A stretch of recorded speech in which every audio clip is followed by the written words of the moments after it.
Welcome back to the Global Business Report here on the Rise News. As Africa's largest economy has entered the pre-election year of 2022, the economy looms large as the biggest topic on the table for the government and the polity. Economic growth projections to Nigeria range from 2.5 to 3.5%, with concerns around staying ahead of population growth, servicing debts, and implementing much-needed reforms to turn the economy around. Joining us to discuss further, I have an exclusive chat with the Managing Director and CEO of Financial Derivatives Company Limited, Mr. Bismarck, Rewane, also member of President Buhari's Economic Advisory Council. Good morning, sir. Thank you so much for joining us. Happy New Year. Good to see you again, sir. Happy New Year, viewers. Indeed. So we were expecting inflation data, but it's not here yet from the Bureau of Statistics. But you were at a chat, an economic outlook for First Bank, where you talked about I think you said inflation will probably average about 13%. Can you talk about the triggers behind that? Well, what we're saying is that inflation is likely to rise first and then decline. And firstly, let us understand something.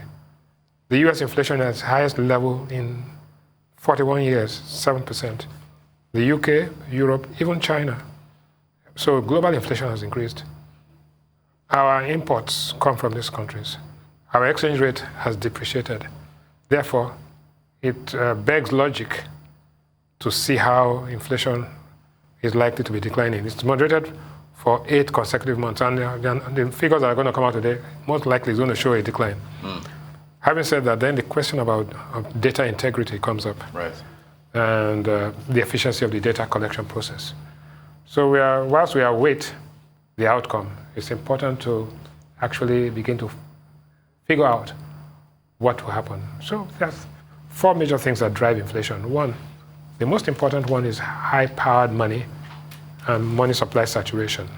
So we've had an increase in money supply constantly, but the central bank mops up some of that excess liquidity. There's imported inflation, which is as a result of import content. Our marginal propensity to import is 0.29, which means that for everything you import, for every time the economy grows, you have a 29% increase in import inflation. Thirdly is logistics. Every time there's a banditry or bad roads and all of that. Then fourthly is the question of food inflation.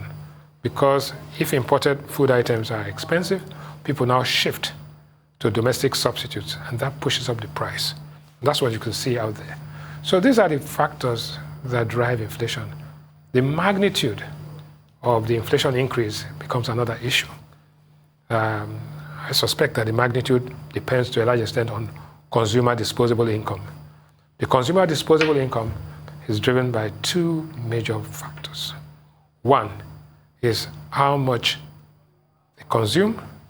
2 is how much taxes they pay. When I say taxes, I'm talking about subsidies and all that. So as disposable income falls, consumers begin to resist because they don't like it. Right. So resistance 1, 2, switching to other commodities. So we are saying that without a significant shift or increase in consumers' income, they would have no choice but to make switches and then begin to reduce the quantum of what they buy. The MBS said, and we believe it, that 45% of Nigerians are consuming less than they.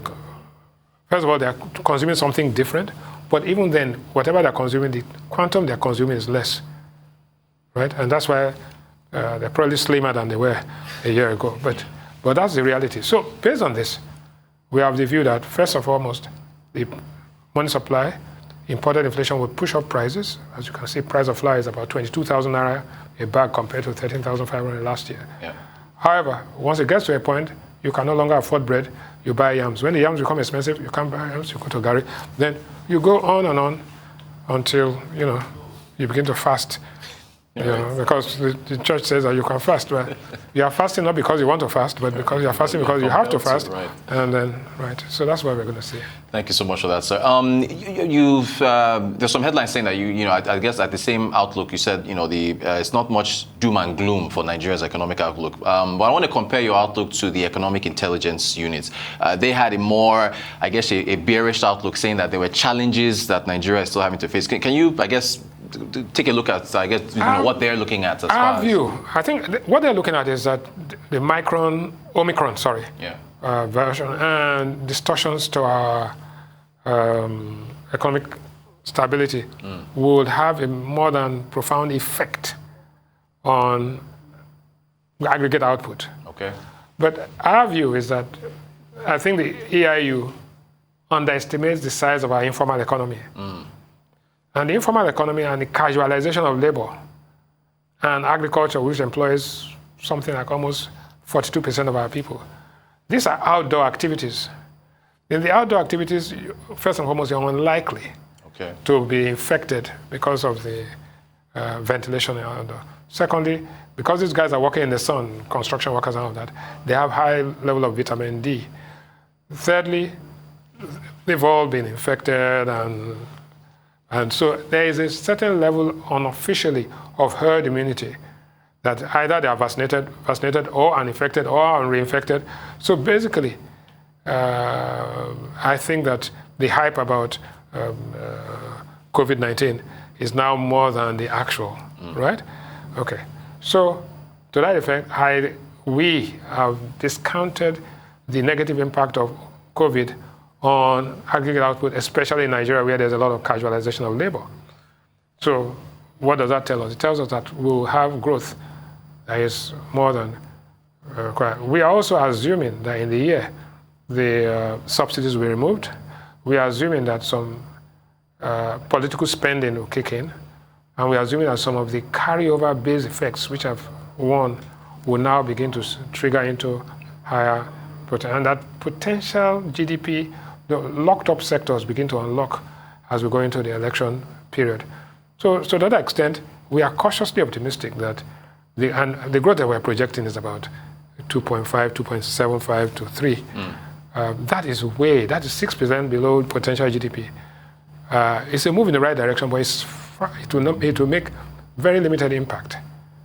In other words, Nigerians will still, in dollar terms, be poorer than they were 2 years ago. Thank you, sir. You mentioned some sectors that could possibly, unlock growth. Financial services. You were a bit, I guess, bullish on financial services. Yes, financial services in the context of its new, the new offerings. Okay. In other words, the ICT and fintech space, not financial services as we knew it. Okay. So, as long as the fintechs, the momos, the space, and all of that, e-commerce. So it's not a tide that will lift all boats. It's a tide that will lift the nimble and the telco companies and others, the visas and the and telephone infrastructure. So we are optimistic about that, but it not be reflected in the traditional profit and loss of the companies that we know. So yes, and that, to be honest with you, because of technology, the financial inclusion level in Nigeria will be more, right? Because we expect internet penetration to be highest because of, the Minister of Information Communication the Minister of ICT did say that by the end of 2022, Nigerians will have the highest level of internet penetration and 5G utilization in Africa. Right. Well, we wait to see. To see how that turns out. I wanted to get your thoughts on textiles. Has enough, been done in that sector as far as growth is concerned? No, textiles you have to go back. There's the spinning of yarn, which is the spinning mills. Yeah. Then there's the weaving of yarn into cloth, right? Textile, and then before it becomes fabric and all of that. It is true that it is true that we have cotton, but we're still, quite frankly, we are nowhere near where it is. It's that industry has transformed itself. Yes, we use fabric, we have the Ankara, we have all of this, but to me, what will unlock it is first and foremost opening up the space so that people can invest in it and that people can import and export. I think that we'll have a competitive advantage if we do it, and that we can take advantage of the African Growth and Opportunity Act in the US to actually outperform. There's no reason why outperform our African peers, and actually liaise with India, China, and the East Asian tigers, to upgrade our industry. So I think we are well positioned. But again, investment is a function of confidence. Confidence is a function of stability of what you do, what you say, and alignment between various interest groups. Right now, anybody who's going to invest in textiles in Nigeria will have to be looking. They will ask you, oh yes, are you going to do protection? Are you going to put on tariffs? Those things don't help. We must invest in the technology that makes it competitive. I don't care, even if you leave the ban on, I don't think there's a ban on importation of cement.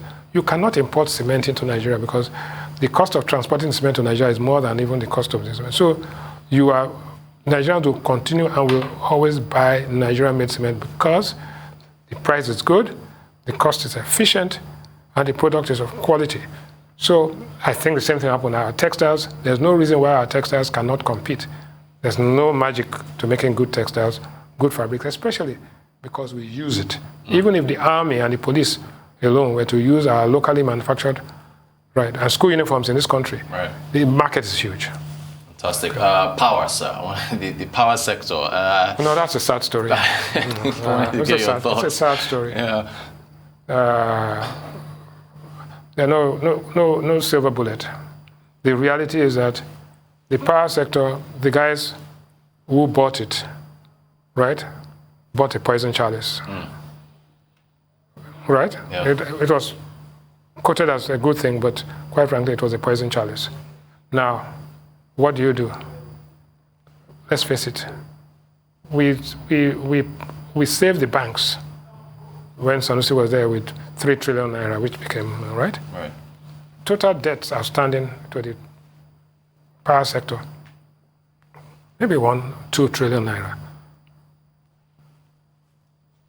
Forbearance, give it up. Convert it into equity. In other words, if I put in 1 billion naira and I'm owing 10 billion naira, right, my equity now is 10%. The 9 billion naira, which is held by the government, will now be sold at a steep discount to any other to capable people who will now buy it at a discount and come in, bring management and take it off. And at the same time, simultaneously, you are adjusting tariffs to be cost reflective. And you're carrying out all those reforms.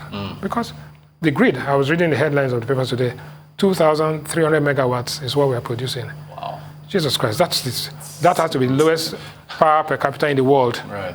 There's nowhere else that you can have such a low. And if I analyze how much we put into power compared to what we are getting, it's a tragedy. Now, so what to do? Well, we know the problems. I've told you 1, 2, do it simultaneously, and 3, give whatever incentives to those guys and allow them to have embedded power. Let them price in certain markets as they wish, right? And then at the same time, people will you now give some solar initiatives to farmers. They don't need power from the grid. Once they have the solar panels there, they can generate, they can pump their water, do everything, you know. So I think that it has to be a conscious effort because every 1,000 or 2,000 megawatts of increase in power can increase GDP by 1%. Wow, it's huge. That's huge. Finally, so I wanted to get your thoughts. It's a pre-election year. Can we see economic reforms with the politicking that is expected later this year? It's an opportunity. While the vested interests are fighting to take over power, the legacy people can sit back and decide that this is time to do it. Because if you don't do it, let's look at the consequences of you not doing it. Consequence of not doing it is that you are actually you are writing the destiny of Nigerians to poverty. It's lights off for Nigeria. That's what I put it. It's lights out for Nigeria if you don't do it. Secondly, if you do it, it makes it difficult for people to come and reverse it. If they want to reverse it, fine. But also the big question is that what kind of candidates do you want, or who are the people you want to run this country going forward? Is it by wealth? Is it by historical experience of achieving nothing? Or is it because you want some people with technical capacity, and the credibility to bring people together. Because you are going to mobilize people to make a common sacrifice. And you have to be credible. If you can mobilize all the people you want. If you are not credible, then nobody will follow you. Right. So there's a bigger followership problem than a leadership problem in Nigeria. I think somebody said that a couple of days ago. I think, that was, Shonola Olumese said that yesterday. The problem here is the followership, So the followership are mumus, right? They just do what people get the leadership they want, right. They deserve. So it's time for the followership to wake up and demand for good governance, not by lip service, not for buying, but so get your PVC, get there and do. But don't just get your PVC. Like Walter Lippmann said many years ago, that 100 zeros equals 0. Right. So that is the limitation of democracy. 100 fools cannot make a wise decision. Thank you. The MD and the CEO of Financial Derivatives Company Limited, also a member of President Buhari's Economic Advisory Council, Mr. Bismarck Rewane. Thank you so much for joining us to talk about the economic outlook for 2022. Thank you for having me. Appreciate your time, sir.